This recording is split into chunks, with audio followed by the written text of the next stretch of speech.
All right, ladies and gentlemen, morning. How are we doing today? Last we left off, we were looking at the Cold War. Specifically, we were taking a look at the Korean War.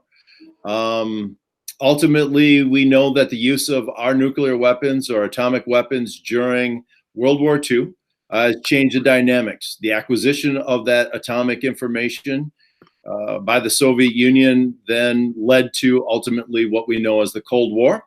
We saw the Cold War get hot in Korea. Today, we want to continue taking a look at the effects of the Cold War, specifically at home. Okay, gang. Now, these should be the last study list items that we'll be checking out here before you take your quiz on, what is that?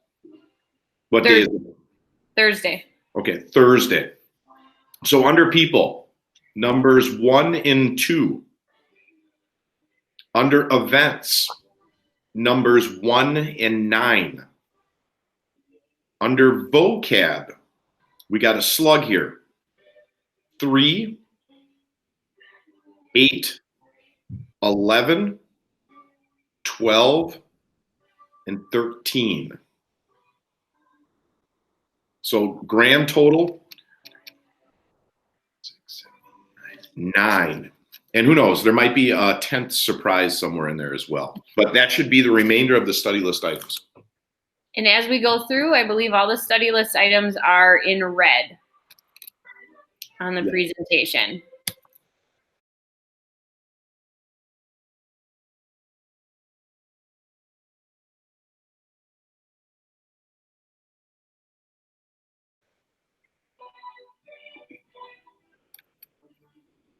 So just understand that as we shift to talking about home and as we shift from World War II, that there are some systematic changes that are going to take place within the United States. So we're going to replace our War Department, and that's going to become what we know today as the Department of Defense. So it combines all of the leadership of our military forces under Joint Chiefs of Staff that will then work together. We also have the National Security Council, and their job is to advise the president on any of these strategic matters. And then we've talked about the CIA already a little bit when we first introduced the Cold War, but this group and their job is to gather strategic military and political information, specifically overseas. This is where we talked about the spies, and we're especially looking at nuclear information. Right. So understand there's a shift that's taking place within the United States and our government. So this Cold War is so big that we literally transform the structure of our government. Yep. All right. When it comes to the United States of America and our reaction, the federal government and specifically the House created what is known as the House Un-American Activities Committee. Ultimately, this committee is going to investigate and try and root out communists in the entirety of the United States and also ultimately within the United States government itself. Some of the components related to this, when they were brought forward, oftentimes individuals had to take a loyalty oath. The loyalty oath is pretty simple. So if we took Schulze, for example, all right, so I'd have him stand up and he would have to say, hey, I, Matt Schulze, do solemnly swear that I do not believe in, and I am not a member of, nor do I support any party or organization that believes in, advocates, or teaches the overthrow of the United States government by force or by any illegal or unconstitutional methods. And I will faithfully discharge the duties of my office according to the best of my ability. So sometimes you'd have to take that loyalty oath, whether you were brought forward to the House Un-American Committee and or when you were brought into the United States government to work on behalf of the American people.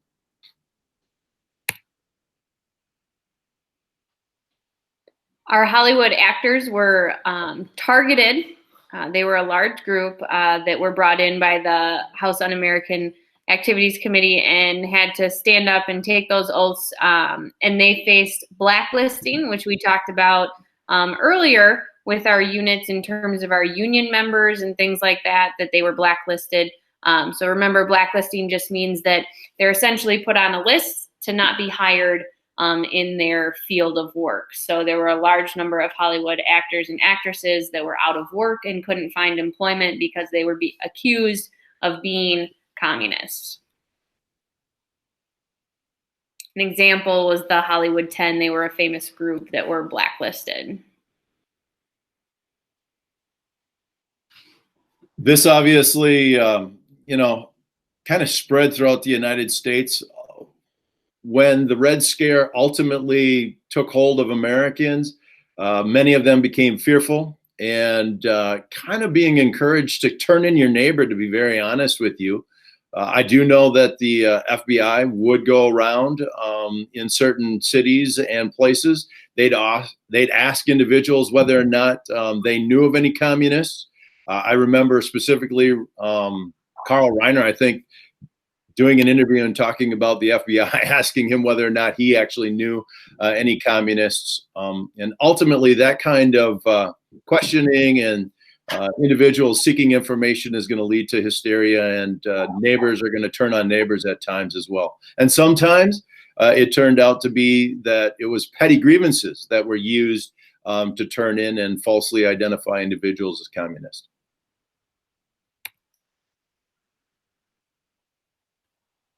Two of the most famous spies that we'll talk about in this unit are the Rosenbergs.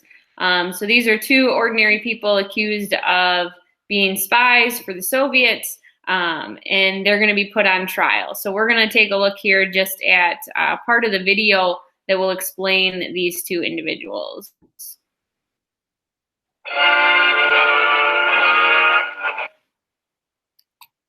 It was called the crime of the century. One of the greatest peacetime spy dramas in the nation's history reaches its climax as Julius Rosenberg. An act of espionage that altered the course of history during the Cold War era rested on the shoulders of a young married couple, Julius and Ethel Rosenberg.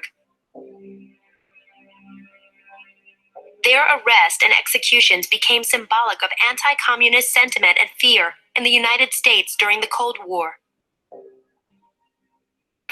In the years following World War II, tension between the United States and Communist Russia steadily escalated. Because of the constant threat of nuclear war, all military information was top secret. International espionage was big business.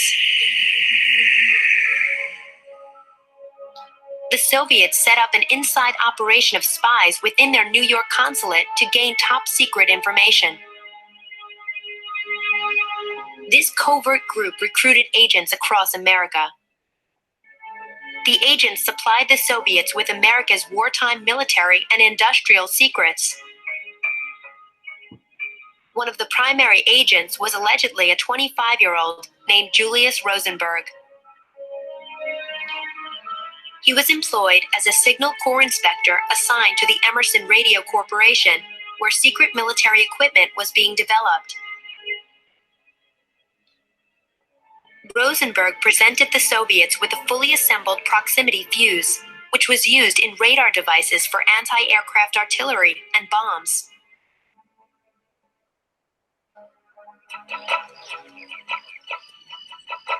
Outside Washington in late 1946, a highly classified government program called Venona was working to combat Soviet intelligence.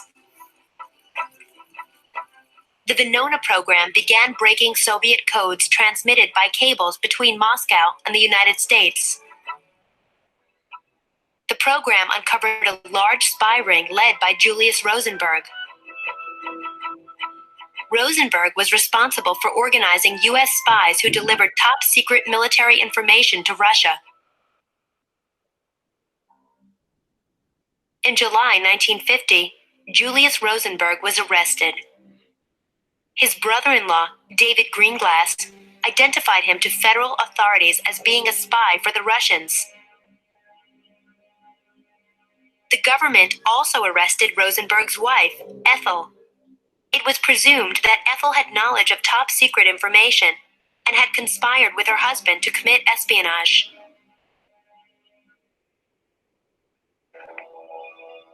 When Julius and Ethel Rosenberg took the stand, they denied any involvement with the Soviet spy ring.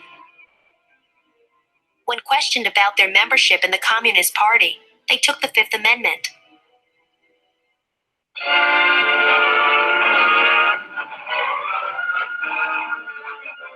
One of the greatest peacetime spy dramas in the nation's history reaches its climax as Julius Rosenberg and Morton Sobel, convicted of revealing atomic secrets to the Russians, enter the federal building in New York to hear their doom.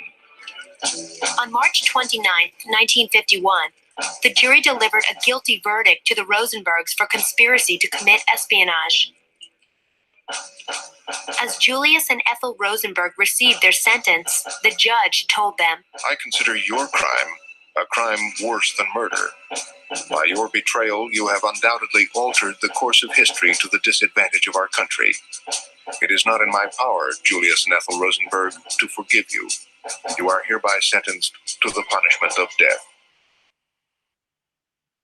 So what we saw is that you have this young couple, and Ethel, especially, there wasn't a ton of evidence against her, but simply because he was her husband, that was a big enough connection to make the leap that she would have known and probably participated. That because of that hysteria that Mr. Krause was talking about, they sentenced both of these individuals to death for these crimes. And I believe they are study list items. So you're going to just want to make sure you note that they are spies within the United States. They sold atomic secrets to the Soviets, and that they're both put to death.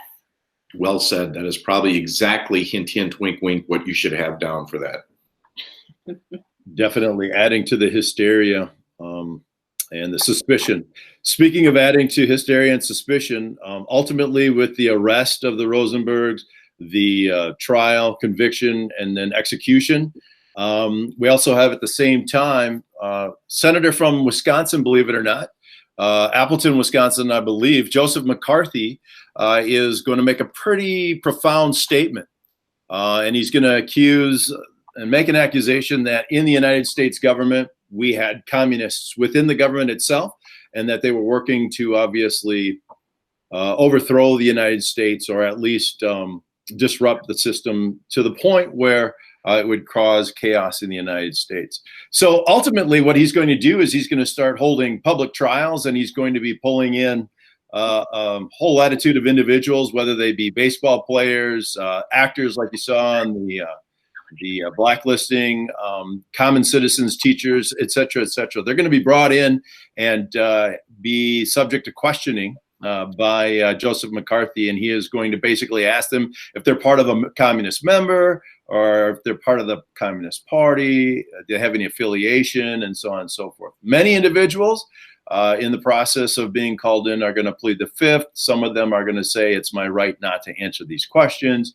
But hysteria is definitely going to grow related to Joseph McCarthy.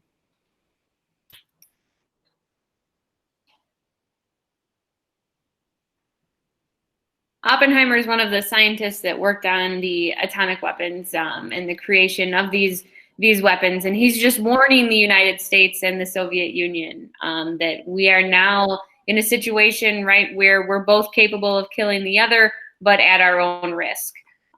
It is mutually assured destruction, and that comes with the creation of the H-bomb. So I don't think you can see my mouse when we do this, but if you look in the bottom left-hand corner, the little circle there is zooming in on the atomic weapons that we used at Hiroshima. And the Tsar Bomba, the big one from the Soviets there, that is the H-bomb, which is 1,000 times more powerful than the atomic bomb. That's incredible. Not only is it incredible, I think, I want to say that nuclear fallout from the detonation of that bomb, because they were detonated above ground, I believe it followed the jet stream, and that actually registered in New Jersey from the Soviets detonating that one, and also dropped particles in New Jersey as well. So circled the globe. Ultimately, it really helps us recognize that jet stream weather patterns and all that will carry nuclear fallout and radiation from these bombs. So. Yeah, and I think your book talks about when the United States tested our first H-bomb, we detonated it on an island in the Pacific, and that island no longer exists. The entire island is gone, and I believe it was like some 80 miles out to sea from there. There was a Japanese fishing boat, and those people on board also experienced radiation poisoning and effects from the testing of that bomb. So if we relate back to hysteria, once we detonate our H-bomb, and then the Soviets detonate their H-bomb, you can just imagine the fear that's running rampant in the United States related to a potential attack, and the mutual assured destruction related to nuclear weapons, especially with the arms race that's taking place. And gang, what Mr. Krause just said is very important for vocab item number 3, that the development of that H-bomb accelerates the fear of nuclear war. Just another layer to the onion of this Cold War here, where hysteria just continues to increase. This does not help. No. And as we're going, we've referred to it as an H-bomb, but understand the H means hydrogen. I don't know if we've talked about that before. So before they were atomic weapons or A-bombs, they are now H-bombs. They are hydrogen bombs.